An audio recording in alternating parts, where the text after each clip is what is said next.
Company के खिलाफ किसानों का प्रदर्शन। किसानों को पूर्व मंत्री राजेंद्र गुड़ा का समर्थन।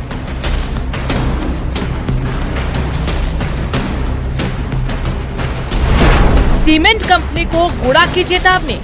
अधिकारी थानेदार एसटीएम डिप्टी कलेक्टर एसपी मेरे बिल्कुल बने बाथरूम में कॉकरोच को डर लागने से घाटा करना को बना है। किसानों पर अन्याय नहीं करेंगे सहन।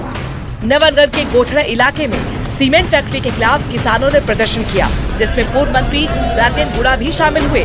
सभा में किसानों और स्थानीय लोगों ने सीमेंट कंपनी के खिलाफ विरोध जताया और प्रशासन से अपनी मांगों को लेकर नारेबाजी की। किसानों का आरोप है कि फैक्ट्री के चलते उनकी खेती योग्य जमीन को नुकसान हुआ है और उन्हें इसके बदले उचित मुआवजा नहीं मिला।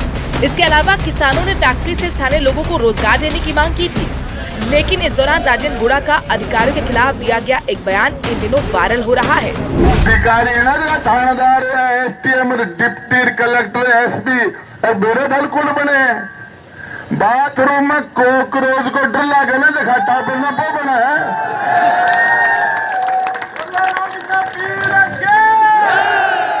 जगो छोड़ो सांप घेरा का बिल में हाथ दे तो 10 में फैले जाए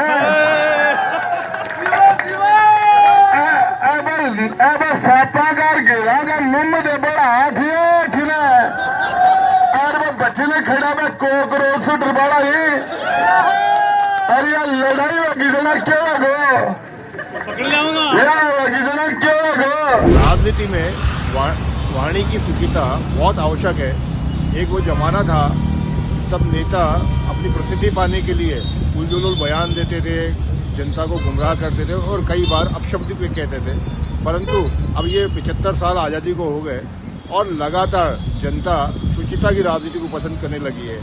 परंतु राजस्थान में पिछले कुछ दिनों से देखने में आ रहा है कि नेता अपना चेहरा चमकाने के लिए कभी अधिकारियों को गाली देते हैं और कभी बदजुबानी भी बातें करते हैं। मैं समझता हूं कि राजनीति में हर चीज का जवाब जनता वोटों के माध्यम से देती है। किसानों के विरोध प्रदर्शन के दौरान पूर्व मंत्री का ये बयान अब वायरल हो रहा है। हालांकि इस बीच अधिकारियों को 26 जनवरी तक किसानों की सभी मांगों को पूरा करने का वक्त दिया गया है। आपको बता दें कि किसानों ने सीमेंट कंपनी के सामने मुआवजे और स्थानीय लोगों को रोजगार समेत 23 सूत्रीय मांगों को लेकर विरोध प्रदर्शन किया था। जुन्नू से न्यूज़ 18 राजस्थान के लिए कृष्ण सिंह शेखावत की रिपोर्ट। सीकर से खबर जो हिमाचल प्रदेश में हिमस्खलन होने से सीकर के लाखनी गांव के रहने वाले सेना के जवान सुल्तान सिंह बाजिया का 2 दिन पहले निधन हो गया था और देर रात को सुल्तान सिंह बाजिया का पार्थिव शरीर रिंगस थाने पहुंचा। उन्हें शहीद का दर्जा देने की मांग को लेकर अब रिंगस थाने के बाहर लोग बड़ी संख्या में इकट्ठा हैं और धरना दे रहे हैं। आज सुबह तिरंगा यात्रा के साथ अंतिम यात्रा निकाली जानी थी जवान की, लेकिन उससे पहले ग्रामीण शहीद का दर्जा देने की मांग पर अड़ गए।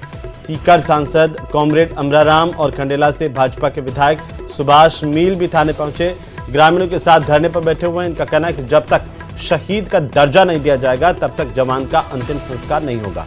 इसे लेकर जिला कलेक्टर और सेना के अधिकारी आपस में बातचीत कर रहे हैं।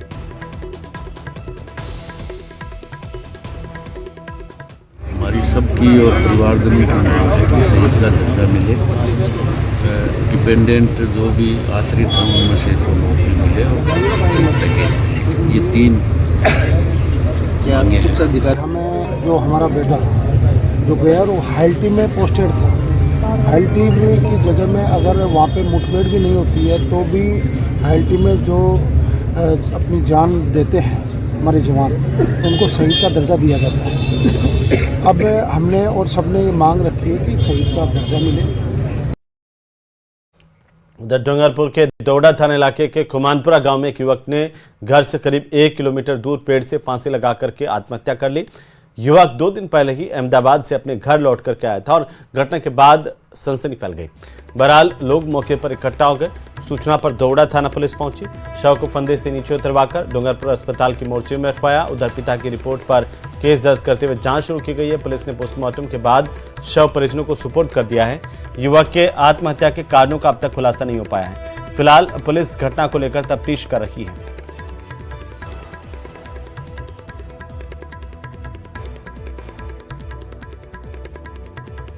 अपना कुमारपुरा गांव के अंदर के एक जयेश करके लड़का जो अहमदाबाद से 2 दिन पहले आया था और फिर वो रात को सोया खाना वाना खा के, इसके बाद में सुबह जल्दी निकल गया था। फिर दोपहर को कहीं गांव अपने घर से 1 किलोमीटर दूर जो पेड़ पर फांसी का फंदा लगा के आत्महत्या कर लिया वगैरह पर हम मौके पर गए थे। फिर वहां से उसको उतार कर फिर वापस यहाँ मोर्चरी पर रखवाया गया। वहीं अलवर के जुबलीबास मोहल्ले में एक महिला ने फांसी लगाकर सुसाइड कर लिया। महिला की लाश पंखे पर लटके मिली और बताया जा रहा है कि महिला पति से तलाक लेने के बाद